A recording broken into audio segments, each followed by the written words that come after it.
2 years ago, Regent TV first spoke with Samuel Kisitu, also known as Freeman, about his experience as an African refugee navigating Toronto's housing crisis. Today, we reconnect to mark Samuel's 5 years in Canada.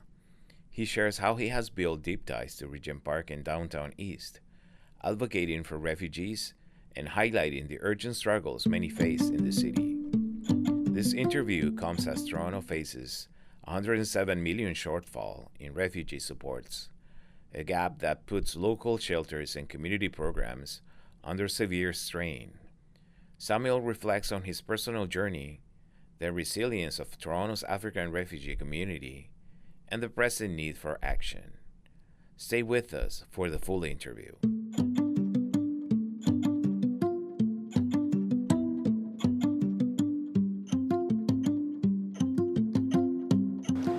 This is a very wonderful moment for me to speak about my journey of 5 years in Toronto.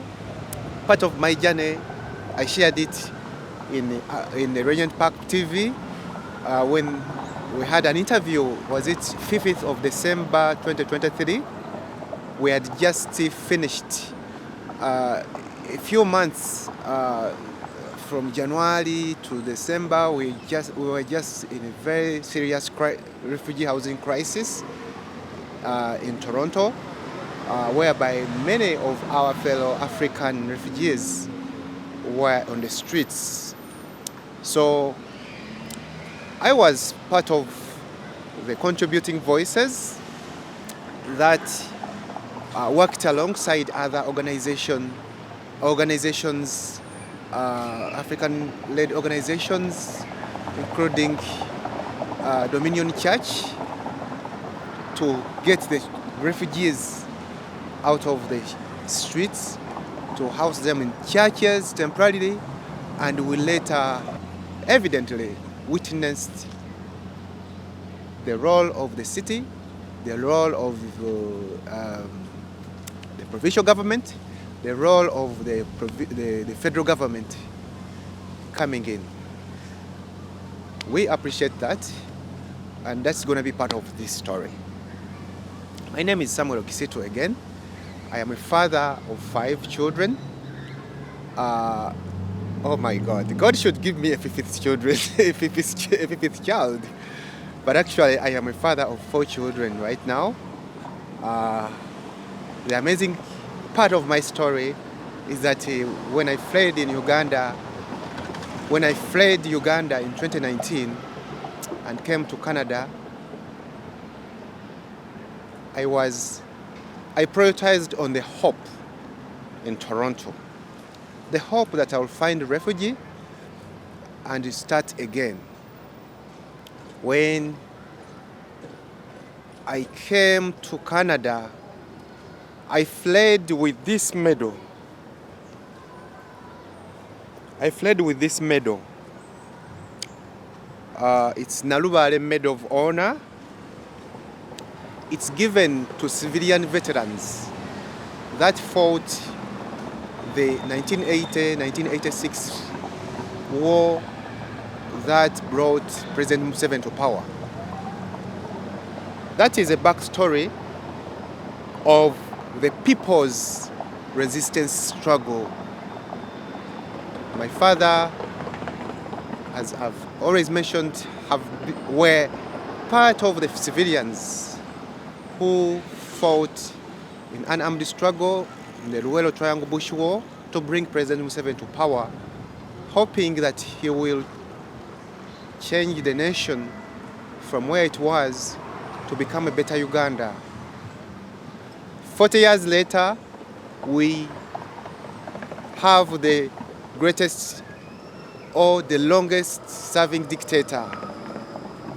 And fighting back, liberating our generation from dictatorship, made me flee Uganda as part of the People Power movement. We are identified by this red belt.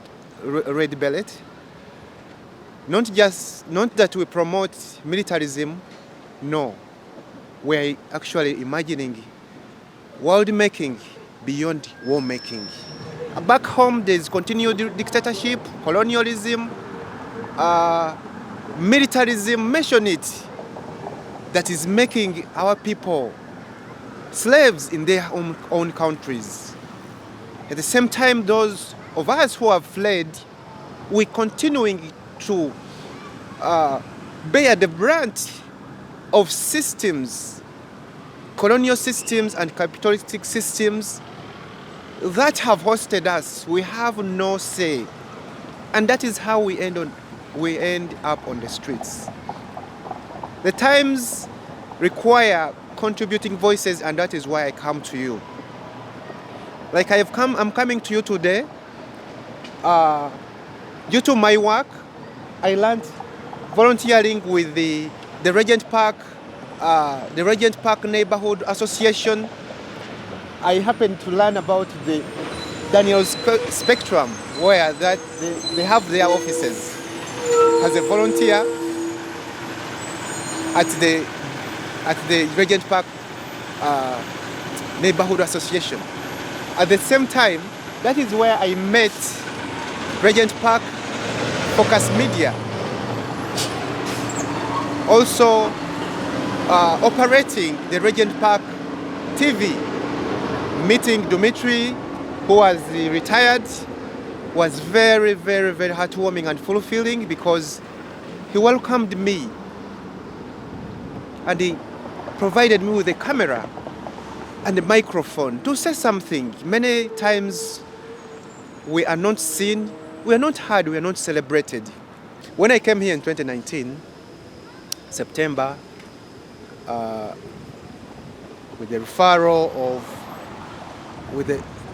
of Central Intake, 129 Peter Street, I got a place of shelter at Cornerstone Men's Shelter.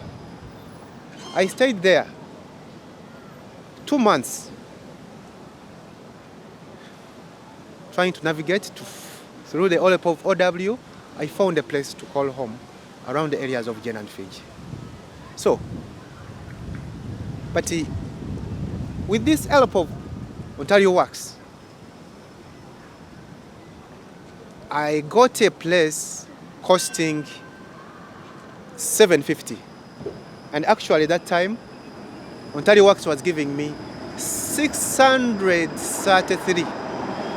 But there was no place to rent for that amount of money. So if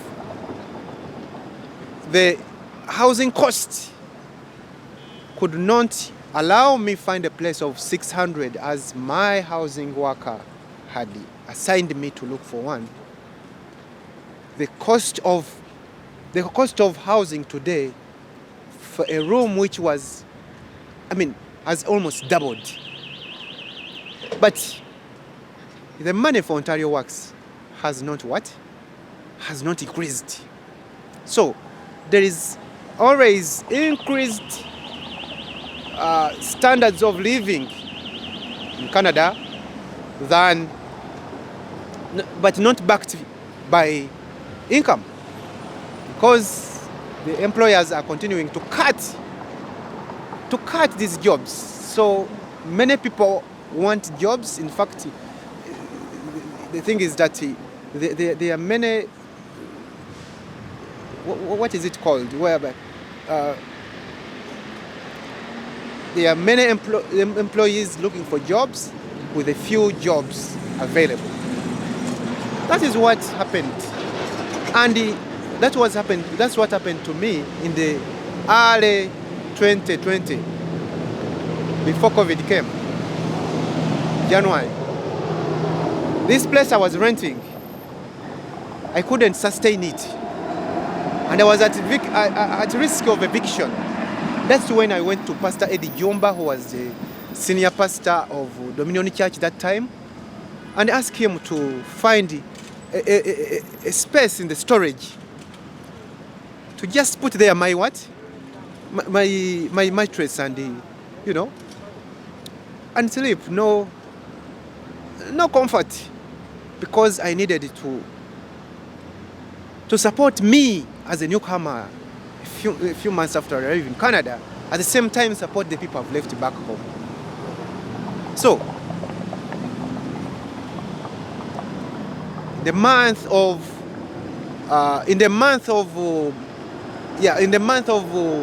March 2020, that's when we started, on our WhatsApp groups, in the news, learning about a new virus called COVID-19, until it really spread to Canada, making all places shut down, the hotels, the workplaces. So, with my journey of housing, sleeping in the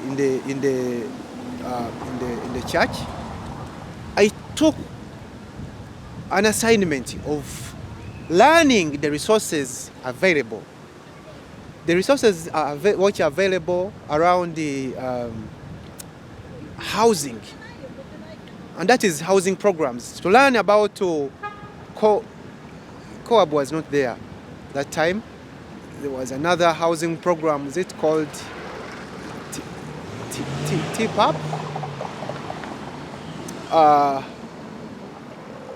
There was the rent gear to income. In fact, that is when I applied. I started my application, or applied for the rent gear to income housing, which takes 10 years, with the hope that someday, sometime, I will get housing. So, which other? I applied for affordable housing, but it was not, all my applications were not answered, forcing me to go work different jobs, including PSW, working as a personal support worker, working on the subways, disinfecting the subways, and many jobs. So, while I was navigating the immigration system, trying to find status, the jobs needed me to have status to have a better job. So, it wasn't easy left and right. But as I continued through working working as a PSW, that is when I found the challenges of temporary worker, challenges we faced on the front line of COVID-19, working in this long-term care. For example, when I worked on Stratford, that is when I got my shifts being cancelled. So it means that there was a situation of no job security. At one point of time, I witnessed, I experienced myself and many others serving when they need us, and being, stopped from work when they don't need us. So the right narrative around our experiences is what I can call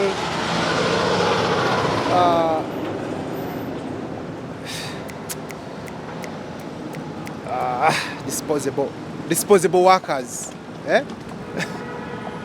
who are like disposable workers. So you cannot separate, it's not easy to separate jobs from housing, from immigration. These things help each other, work together to help a newcomer settle. In fact, what I wanted to mention is that we were like essential but disposable workers that time. But come back to the issue of housing.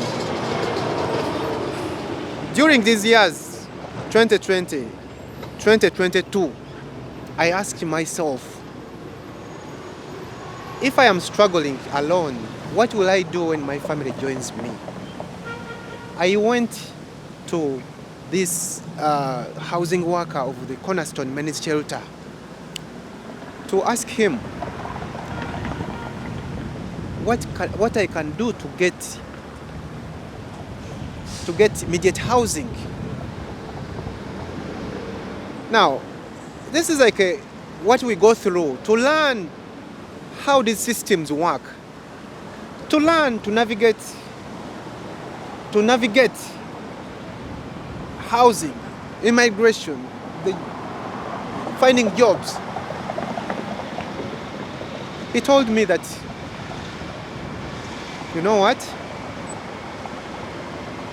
You can't get a place when you are. I mean, these programs are designed for homelessness, or are designed for people who are homeless. But the definition of the word homeless was the question of the day, because I was couch surfing at the time when I decided to go to the housing worker. So I told him that, but I'm homeless. Doesn't mean that I should wait to be on the streets. So with what the federal government has designed or has defined as chronic homelessness, I went and stayed in the shelter. I was in the shelter for 6 months without having a successful housing application, without finding permanent housing or finding stable housing. It wasn't easy. But not until December of 2020, not until December of 2022, when I got a single bedroom at downtown East, Coxwell and Queen. This is when I get a single bedroom from the Toronto Community Housing. And I appreciated. I appreciated, because that is the time when I have the hope. But now look at the challenge, it comes later.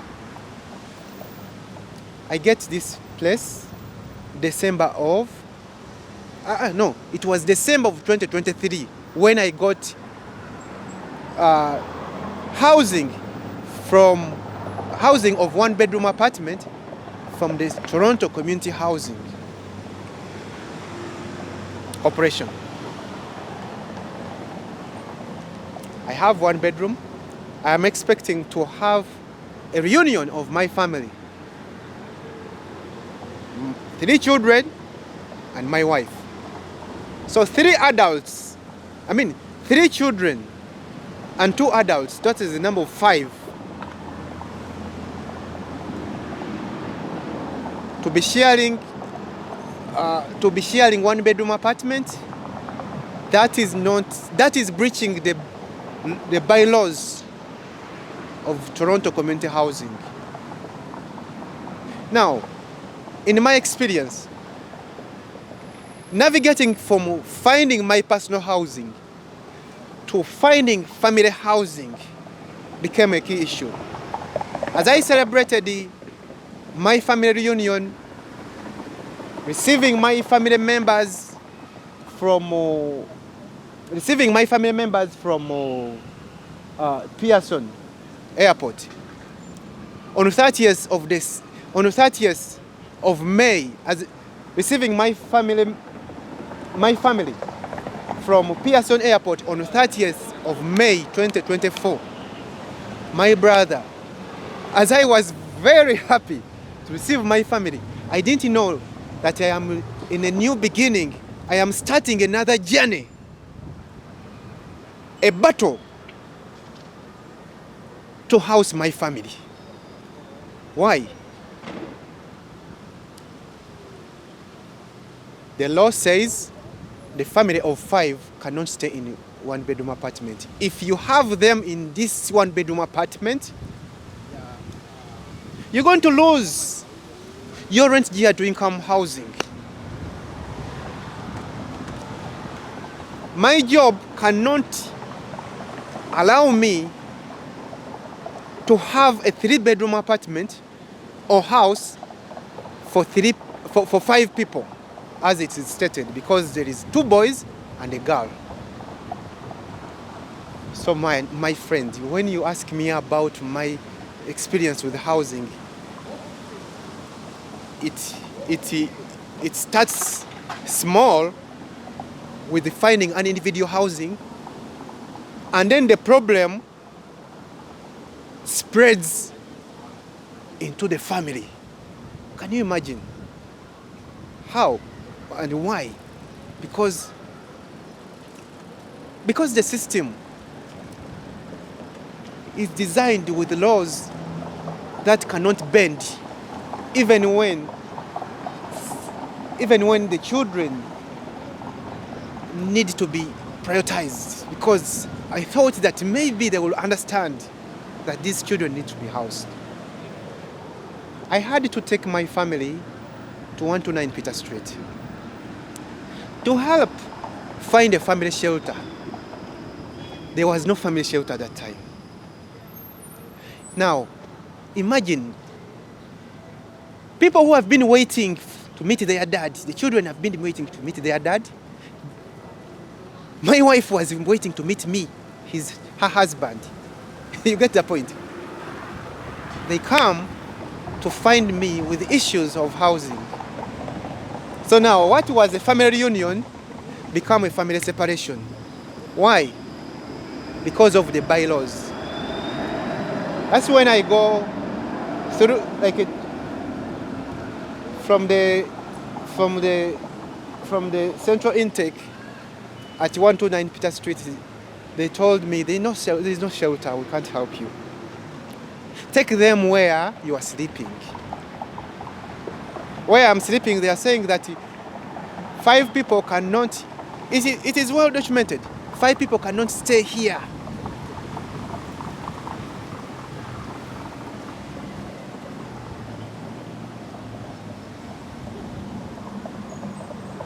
I feel that this story would be for another day because it's long. And but I can perhaps say, try to make the long story short. I can make the long story short by stating that later my family I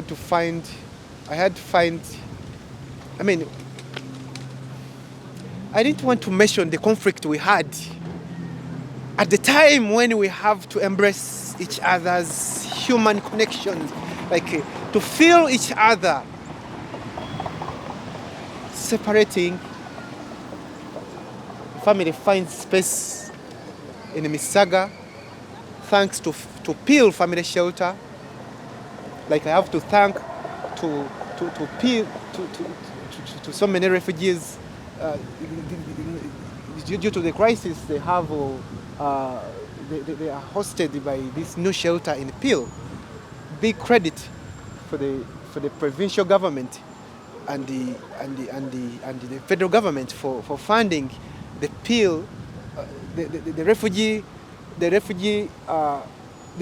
shelter near the airport, welcoming the refugees. But this is not welcoming families, it welcomes individuals, according to what I know. So, I am in Toronto, I don't want to lose my housing. My family is in Mississauga. I am on a search to find a place which can accommodate all of us. It wasn't easy. And I want to say to you that it brought conflicts in my family that I don't want to go deep into. But later, on the good note, the times we managed to meet each other, my wife got pregnant. Now we are struggling to settle. Romero House tries to come in to help.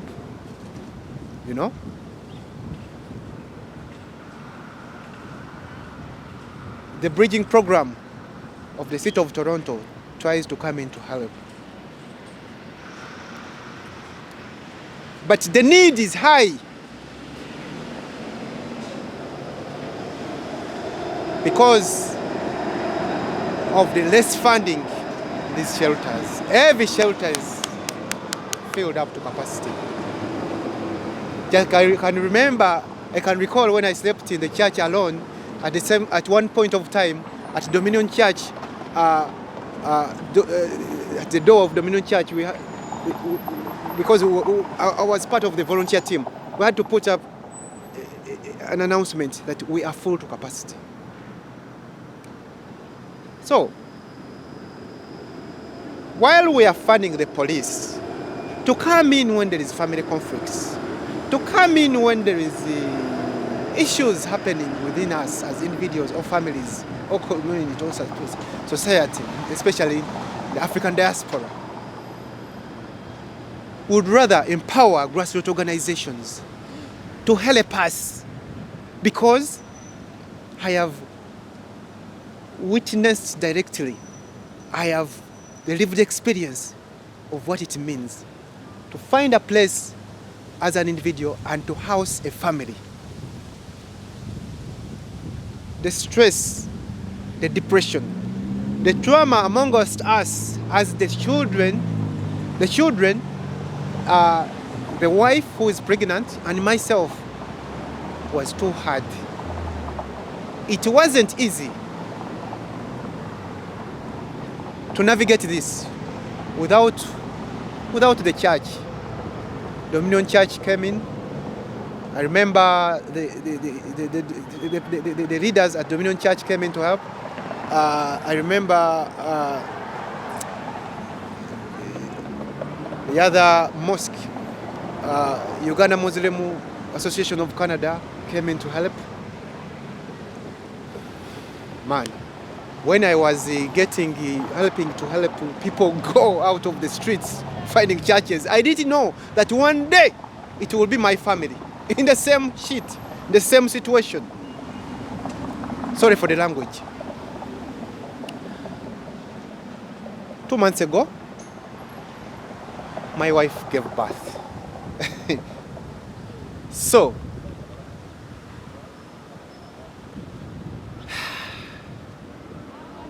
I was happy to receive this baby because to me, as part of my journey my pilgrim towards the journey of my pilgrim journey towards the Canadian dream is family reunion. But I was seeing, even now, I have gone through a situation whereby we are separating in the middle of reunion. That is an example of what so many families are going through. But they won't come to tell you on the camera. Nobody will come. So, we have this new addition. The budget has to expand. Gladly that right now they are settled. That is what I want to bring to your attention. That my family has found. We found housing. We are at least settled. But what I have gone through, I don't want any family to go through it. And that is why I come here as I celebrate family reunion. I want many people congratulate me as being strong and resilient. But my resilience is not in the muscle. It's within my strength is not in the muscle, it's within the people who have grounded me and the experience that have shaped me. So, when I talk about the people, I cannot forget how the system should empower families and grassroots organizations. I have been there working with as a member of Migrant Workers Alliance for Change. We've been on campaigns of status for all, regionalization of all people, non-documented people. At the same time, advocating for family reunion, standing by fathers and mothers separated due to status, Many wait for 10 years, many wait for 5 years. But my heart, what was breaking my heart is to separate at the time of reunion because of the state of housing, because of the system that empowers the landlord more than the tenants. How the African refugees shelter or the African refugee housing system in Toronto has evolved starts with me. As I always mentioned that I slept at Dominion Church during COVID, trying to navigate to find affordable housing. I ended up in many shelters, Cornerstone Men's Shelter, Seaton House, Fred Victor Respite Center at Fleet Street in downtown.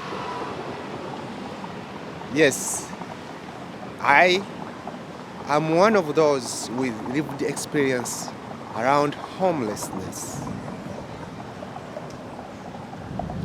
But it wasn't in the middle of 2023 when we had so many of our brothers and sisters on the streets at 129 Peter Street and other streets of Toronto, around the Regent Park area. But the response meant a lot. The response, the positive response.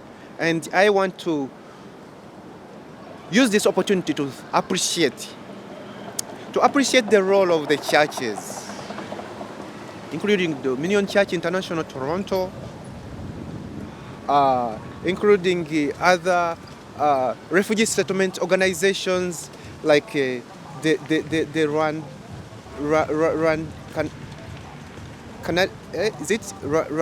Canadian Rwandese Healing Center, headed by my brother Kisitu. We can't fail to mention the role of the churches in North York. Pilgrim Fixed Tabernacle, mention it. We can't fail to mention the role of the shelters. Mention Fred Victor, mention Wood Green, mention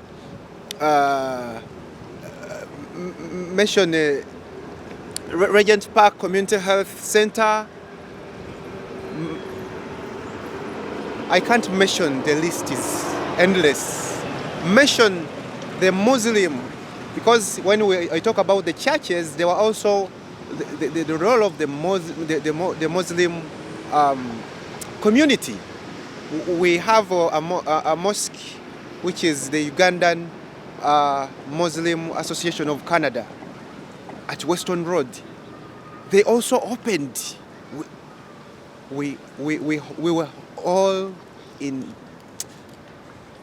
We were all touched in different ways, united way. Mission. Now I want to come. I wanted to bring the idea. I wanted to mention the role of grassroots organizations. That is my message. You did a lot to house our people who were on the streets. Now, this was a time when Olivia Cho, the mayor, has just been voted and won an election, only to face the challenge, because we always want positions, we want power, but power is responsibility. So thanks to Olivia Cho and your administration and the councillors for really turning up, getting your boots on the ground, come visit the refugees. I remember that is the time we mobilized and formed the the coalition of the coalition of African-led organizations in Canada to try to bring our resources together, because it felt like we were much scattered and working independently. So we needed to pull our resources together, where we had so many of the organization, individuals, professionals really come together to see that we attack the crisis together and win. We had for the first time Mayor Olivia Cho visit Dominion Church and meeting this grassroots organization. As you can see, this smile is a smile that so many fellow brothers and sisters who are refugees and us as the frontliners were happy to have the leaders get out of their offices and come down to the grassroots, come to the field to understand where the problem is and how to solve it. So that is how, as we all were aware, we all witnessed the problem and felt it. We started brainstorming, we started troubleshooting on ways to get people out of the streets. I remember there were individuals, or can I say residents, opening their doors to have the refugees sleep in the couch or the living room. Credit to you all. And now, as we understand that the problem was so heavy for us as individuals and the grassroots community, we needed to have all levels of government participate. The city of Toronto, the Ontario province, the federal government. So the question is, what has changed since then? What has evolved? Response from IRCC, because in her statement, Olivia Cho mentioned that, opened our eyes and ears, that refugees are a federal responsibility. So also mentioned that, the government works slowly. So we needed to be patient. But the donations that we received could carry us through. What has evolved? I personally was one of those people who reached out, came to the media at 129 Peter Street to call on the media to publicize the issue, and the issue was in everybody's TV, so that everyone responds. So in the response, I want to appreciate the federal government for funding a temporary program in the hotels, a temporary stay in the hotels, so that refugees asylum seekers could have a temporary place to call home in the hotels. Unfortunately, that program has just ended, the August 30th of 2025. So the question of the day, how did it leave those people who had not yet got permanent housing? That is also another question. But apart from me appreciating the federal government for providing temporary stay in the hotels, I remember the IRCC expanding to Niagara, reaching out to neighboring cities, Niagara, where many of the refugees were taken. And then we had others go to Windsor. We had the others go to Cornwall. We had others go to Milton and other places. How this has evolved, I am in the grassroots. I am, I am in touch with these people who have been in Niagara Falls, who have been in Windsor. Yes, gladly, some of these, our brothers and sisters, managed to get work permit, managed to get brown paper, the refugee document, the refugee identification document, to help them navigate, searching for work to start. But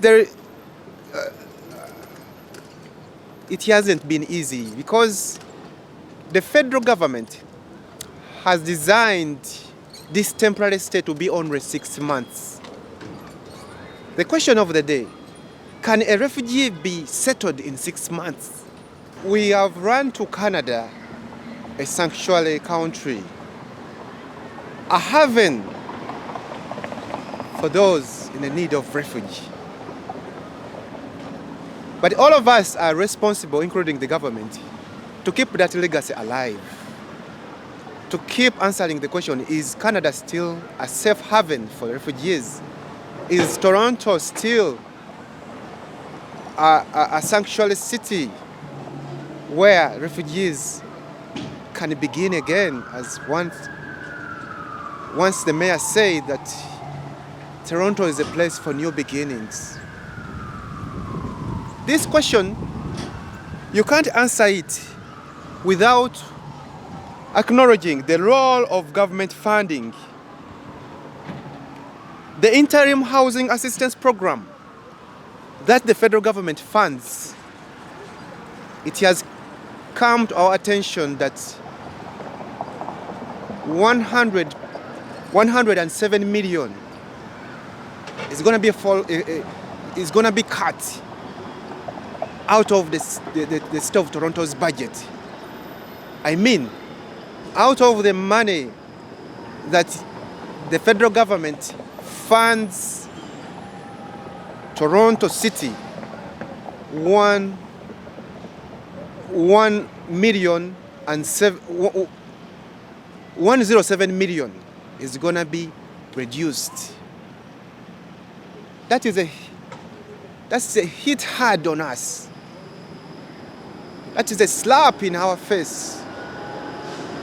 That's like saying, go back home, go back to your countries, because the city cannot sustain its budget without adequate funding from the federal government and the provincial government.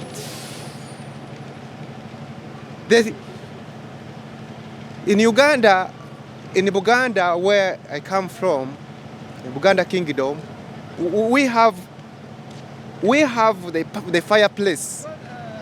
And the fireplace, this is the way this country, Canada, was designed. The 3 stones where the saucepan sits is the city of Toronto, the provincial government, and the federal government. Without one, no one can live in Canada. Without one of those stones, no one can have a meal. In fact, let us put, I'm bringing that analogy to bring to you attention that when I want to cook, I have to collect those 3 stones to put in my saucepan or a kettle to make coffee. But when one shakes like this, I can have all my food pour and we go hungry. And this is what is happening. The disappropriation of funding and resources is making the city of Toronto weaken and the residents disempowered. as I want to appreciate, first of all, I want to congratulate the new Prime Minister, Mark Carney, for coming into office within this time when we have the housing crisis, we have an attack by Trump, we have these, tariffs. We are trying to build back better, and we need to all be inclusive in the building back better, the Canada which we can live. But as I appeal to the government to empower grassroots, to all levels of government, as I appeal to all levels of government to empower grassroots organizations, from which we have direct contacts when we come to seek asylum, I can't fail to advocate, to stand with the city, to be a contributing voice, to appeal to the federal government to rethink cutting the 107 million. In fact, even with it, we've seen the city of Toronto with inadequate funding. So where are we leaving our father, Mark Carney? With the policies around, immigration and then housing crisis, it feels that there's going to be a recycle of another crisis. So for us, we bear the brunt as asylum seekers from Africa. Why? Because this has already found us in the valley. We are trying to come up. While we try to organize within different diaspora groups, within different coalitions, including the African Canadian collective, without the hand of the city, the financial hand of the city, with being disempowered by the federal government, then it means that we are dumped back to the streets. So we feel that this is systematic, and you see, it is very, very bitter for someone who has fled their country, who has fled bad systems of governance which are disempowering us and torturing our human rights, then to come to a host country whereby the same issues we continue to face, including housing, shortage and crisis in the job environment, the challenges or the laws against immigration that are really coming up, those are leaving us nowhere. And I am calling to all our leaders. First, I'm calling to you, Mark Carney, the Prime Minister, to listen and listen. Listen to the cries of the local people. In a world where war making is the world making, civilians, people without voices, need your hand, need your help. The only way you can do that is not being complicit in what's happening, but being part of the solution of what's happening. So when you cut the funding, you are complicit in making us suffer more. I have recently reunited with my family after 5 years. So this is an attack to families. As we celebrate family reunion, we would wish to have a system that empowers us as fathers, as husbands, and our wives, to see that we can bring out a second generation of Canadians that are empowered and responsible. But this is a time when the tariffs affected even all of us, affecting the sovereignty of the country. When we want to be proud Canadians, we have policies disempowering us. The economy, the economy in crisis, need not you to cut the funding, but to actually make more funding for all levels of government and the grassroots organizations. When we remember the refugee crisis, all what happened, the told and the untold, we have to remember an Ombudsman's Toronto report, which found the City of Toronto decision to stop allowing refugee claimants access the best shelter beds was unfair, poorly planned, and constituted systematic discrimination, including anti-black racism. The investigation, initiated after scenes of asylum seekers sleeping outside in 2023, identified a lack of accountability and documentations for the decision.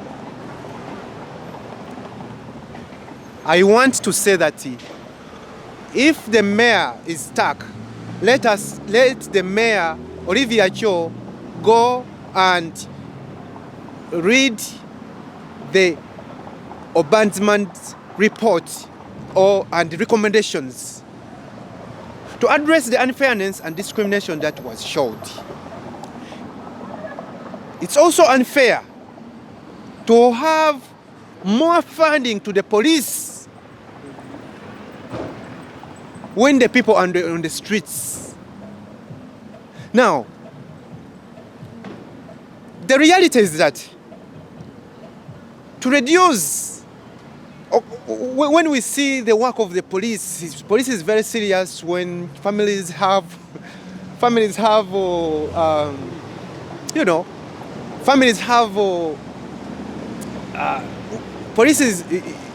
is very busy when families have conflicts, when there is violence by these individuals, but they don't understand what is the cause. What is the cause of all this? The drug abuse, is it the answer? No. We instead lose many of our brothers and sisters. You get that point? So many of the children go orphans, women go widows. But how would we reconcile what happened? This is what I think. The mayor should go and read the Ombudsman's report and recommendations. At the same time, the provincial government, there has been fights between these three levels of government. The provincial government, the federal government, the City of Toronto, they are fighting and scapegoating. The idea of the blame game, that this who is wrong, who is right, really lives for us grassroots people, because it makes us victims. In Uganda, we have a saying that enjove ebbiri we zirwanira omuddo gwe gukola ki gwe gukafiiramu omuddo gwe gukosebwa, which really means that where elephants fight, the grass suffers. In this context, the grass are the people. The people who vote for the mayor, who vote for the prime minister, the people who vote for dog food, you know? So, do we really, are the leaders there to empower the people? I put on this not just for fun or to promote, not just to promote the people power movement or the national unity platform, but to remind us of our slogan, which is transferable to the Canadian society, that people power is our power. The people have the power to decide who will be their leaders. But in a place of conflicts, we see recycling elections, but we don't see recycling outcomes, recycling services, you know? So, for example, the revitalization of Regent Park, how is it handled? The relocating of people, how is it handled? Is it serving the local people, or is it serving the developers? Is it a game of people over profits or profits over people? Is it serving the businessmen with millions of dollars and their enablers who are the politicians? Or there is a systematic intentions to empower the people in health care, have food, have jobs, have immigration status, have medical care. This is why I say that this entire thing calls for the sense of humanity in the way we deal, in the way we design these policies. For example, the encampment policy.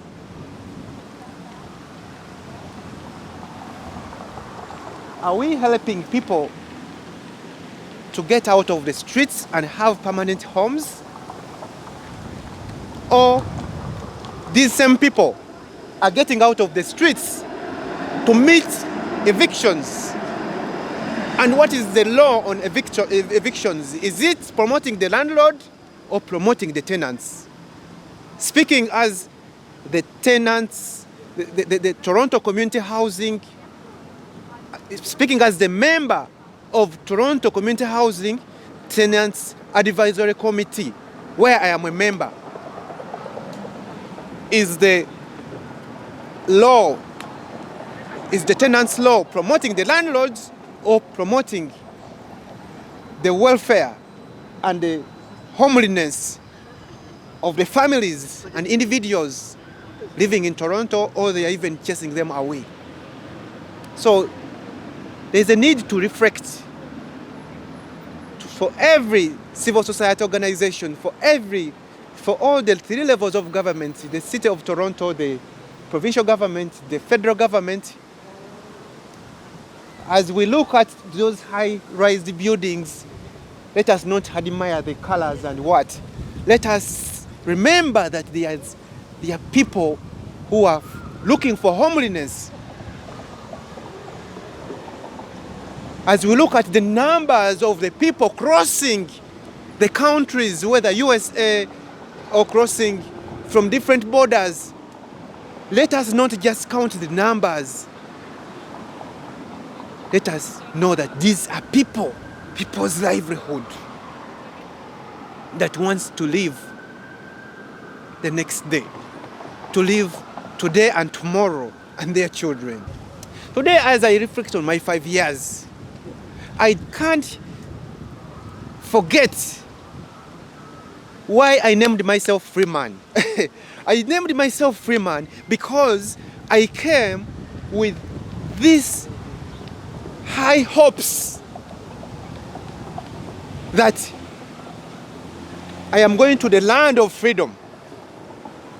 I felt free and safe and protected before I got the refugee decision that you are a protected person, you're a conventional refugee person, conventional refugee. Yeah? After a year, I felt this country has welcomed me. But with what the reality I witnessed in my stay around the areas of Jen and Finch, so many disadvantaged communities, the Jen and Finch, the Regent Park area, the realities beat my understanding that there is policing, because police has, for example, a motto that serve and protect. In Uganda, police is against the people instead of protecting them, instead of saving them and their property. In Canada, the same things. We've seen gun violence and police being funded in a high, in high amounts, more than housing is funded in Toronto, for example. But when you look at their work, they responded mental health with a bullet. This is evident around Jen and Finch. I have, as I am part of the Toronto Community Crisis teams, and particularly reaching out to families affected by gun violence, I have witnessed these stories when we want to comfort these people, and we even us who are really coming to comfort these people who are victims, we even ask we are victims.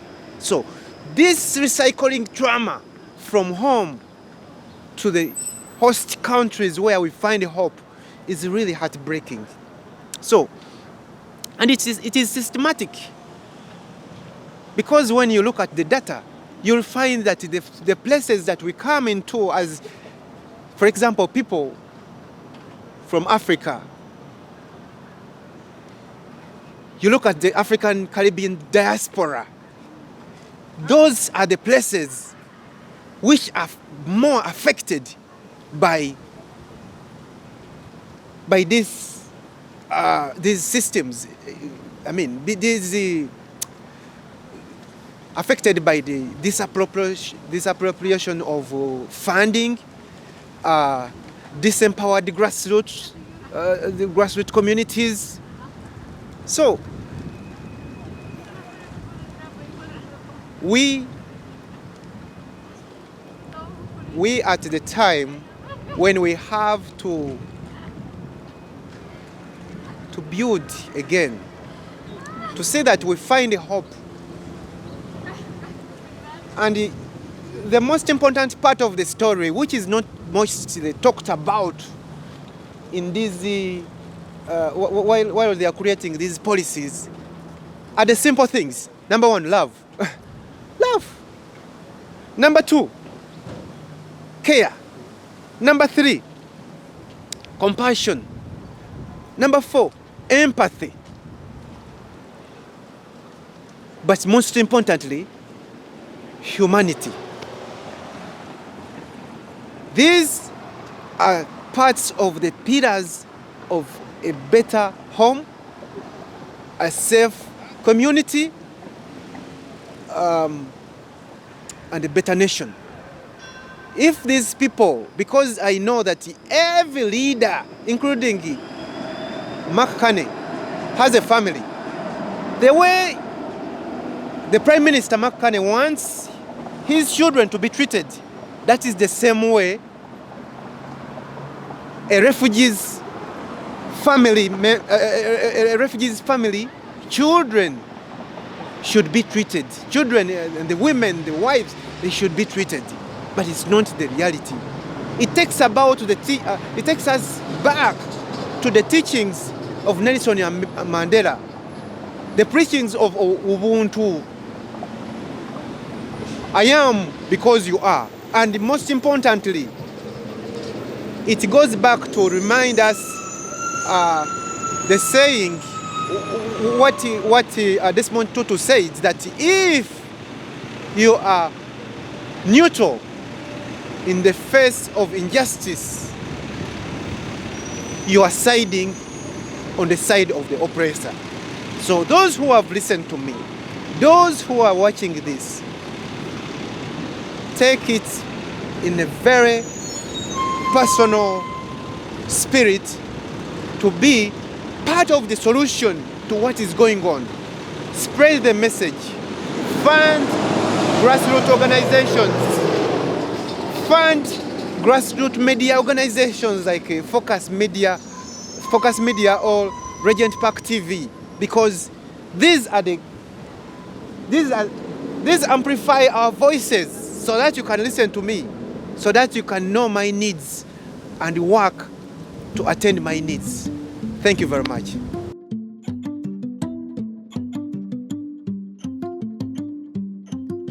Don't forget to like, share, subscribe to our YouTube channel, and visit us on all our social media platforms. Please visit our website for more information.